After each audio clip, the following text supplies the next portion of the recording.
প্রিয়া আগে আমার বন্ধু ছিল, আমরা একসাথে ঘুরে বেড়াতাম, গল্প করতাম, আড্ডা দিতাম। আর এখন মো আসার পর থেকে ওরা দুজনে খুব ভালো বন্ধু হয়ে গেছে, খুব পড়াশোনা নিয়ে ডিসকাস করে। আর আমাকে ওদের মধ্যে নেয় না, খুব অহংকার বেড়েছে। একজন ফার্স্ট হয়েছে আর একজন সেকেন্ড হয়েছে, এখানে আমাকেই ভুলে গেছে। আমিও জানি ওদের মধ্যে কি করে ঝগড়া বাঁধাতে হয়। আমাকেও তো চেনে না ওরা, আমাকে ইগনোর করা না।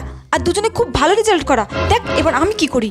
ভালোই হয়েছে, আমি আর মৌ মিলে এত ভালো করে পড়াশোনা করেছি যে আমি ফার্স্ট ও সেকেন্ড হয়েছি। প্রিয়া, তুই তো এবার খুব ভালো রেজাল্ট করেছিস, তা সব তো এবার টুকলি টুকলি দেখে লিখেছিস, তাই না? বল।